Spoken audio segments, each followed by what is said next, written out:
Appreciate the time, Mayor. Thank you, Ben. It's been a heck of a year, but I do want to ask you first and foremost about the news of the day. Sure. And as you know, RCOP is now, or at least the majority of RCOP members are now voting no confidence in Chief Gerald Smith, asking him to resign. Should the chief resign?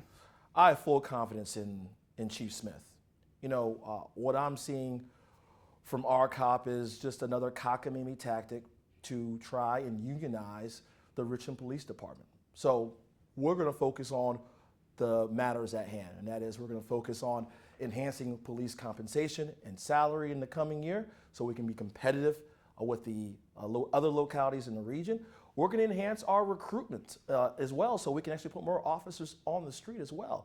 And we know that the police still play a serious role in reducing crime in the city. And so we're going to do everything we can to make sure they choose Richmond and do not move forward anywhere else. In taking in one point of the argument, how can you have confidence in the police chief when the homicide rate's at a 15-year high? Well, you know, as you all reported the other night, we are seeing an increase, a spike in crime all over Central Virginia and all across the country as well. And I think there's many reasons behind that.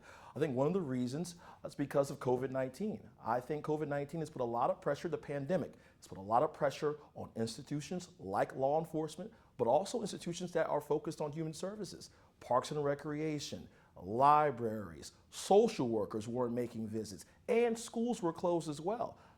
Additionally to that, I would say that ever since the George Floyd murder as well, and the protests that stemmed from that, you've seen a separation between community and law enforcement. We want to strengthen in 2022. And you see crime being committed with firearms. And guess what? There has been a firearm increase in sales, gun sales across the country, and it has not stopped since the beginning of the pandemic. And these guns find their way into communities like those here in the city of Richmond, neighborhoods in the north side, in the east end, and in the south side. And that's why we're going to focus on getting these killers and shooters off the street. And we've definitely been here before, and you have answered our questions there, but is there any immediate fix to the gun violence? Any immediate fix? This is, for gun violence, has been an epidemic in urban areas like Richmond for decades.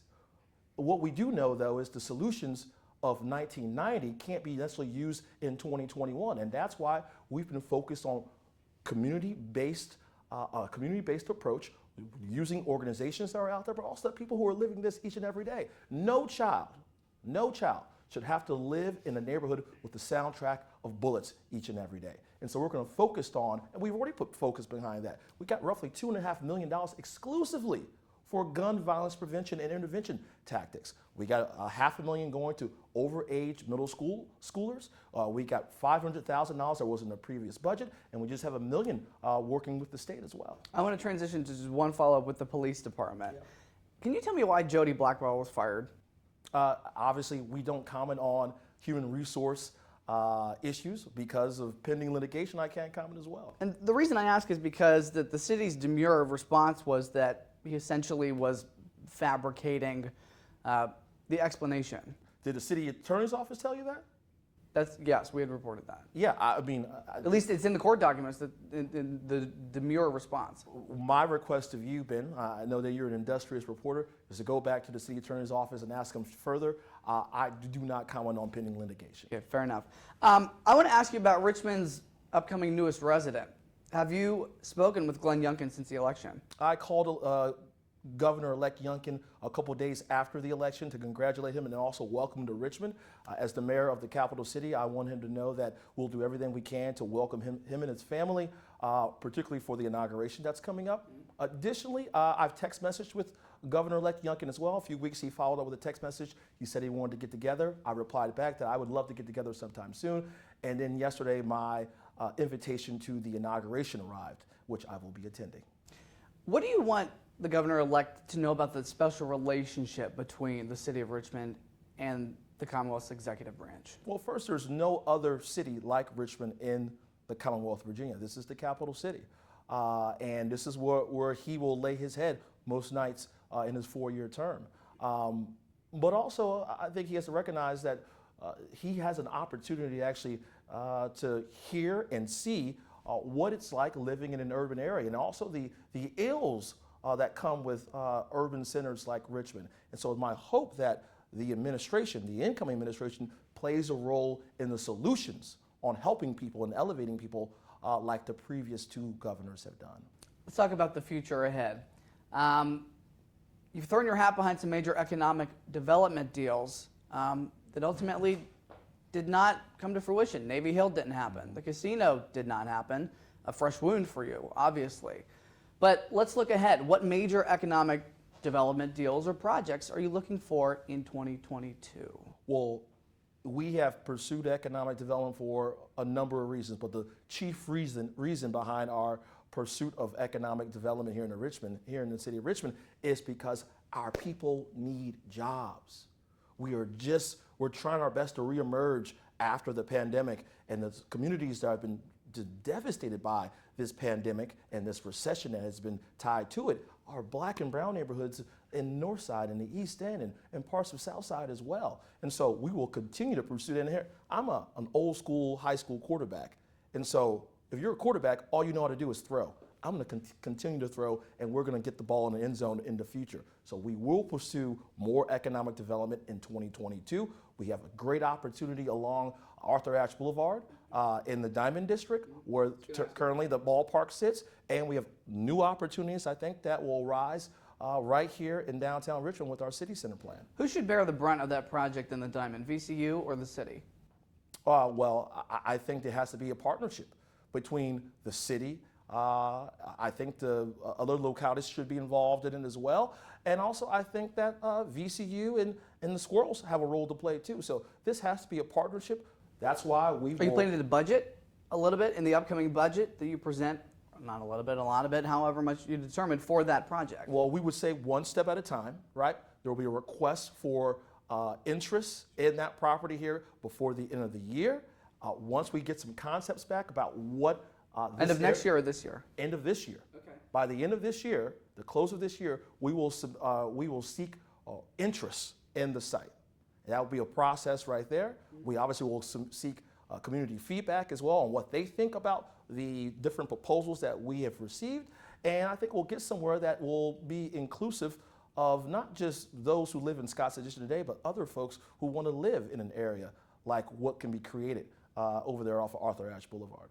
And I can end on a positive note, but I first want to ask you, do you have any regrets of what your administration may or may not have been able to accomplish over the last year? Any regrets? It's hard to regret much when you're in a moment of recovery. This has been a year of recovery, but also it's been a year of resilience and a year of investment as well. I think this year was a year that we got a chance to plant seeds for future growth. And it's my hope as we grow that we lift all Richmonders up at the same time when the city continues to grow. Can you name 3 of those seeds? 3 of those seeds? Yep. Well, yeah, I can name 3 of those seeds. I like what we've done with our American Rescue Plan dollars, where we've planted the seeds for $78 million going to parks and new community centers that will upgrade neighborhoods around the city. The fact that we put a historic amount into Affordable Housing Trust Fund, $10 million this year, $10 million next year as well, and we're going to back that up with another $10 million in my last 2 years. That's $40 million right there in affordable housing right there. And also, I'm very proud of the work that we've done with the Central Virginia Transportation Authority. We get a full completion of the project of the Fall Line Trail that will go from Ashland all the way to Petersburg, and it will go right through the middle of downtown and through parts of Southside, upgrading those neighborhoods as well. It did just come to mind. I know your time is precious. I know all about the battle between the city and RPS to get a new George Wythe High School. What are you going to do in the new year to try and get this project off the ground? I know you've tried X, Y, and Z. I've tried a number. Is there, a second round of the alphabet to go through? Here's the thing. I think the school board, the community, the city council, and this administration want a new George Wythe. Now, the community and the city council, alongside the administration, want it done quickly. And we had a plan to do it quickly by the time I left office in 2024 to open a new George Wythe. School board wrestled that away from us. And now I think that timeline is delayed. Now, the obstacle is the school board wants a smaller George Wythe. Now, with all the... But they have a point with declining enrollment. But as you see, as you may have heard from Mr. Cameras, If you look at what's happened recently, more of our students are coming back to RPS as well. And you can expect, because Southside is continuing to grow, our Latino population is growing down there, and I believe that you combine that with our Black population, those kids deserve an environment in which it's not overcrowded. That it's not overcrowded. How can a child learn in an overcrowded facility? So, it's my hope that we get to a resolution. I believe compromise can be had.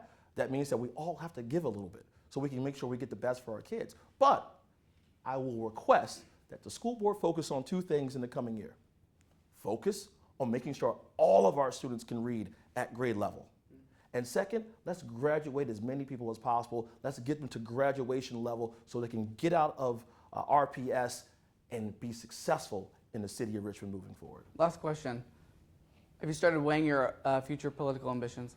I have not started weighing them at all. I know that I have a lot to do within the next 3 years, but I cannot be mayor any longer after 2024.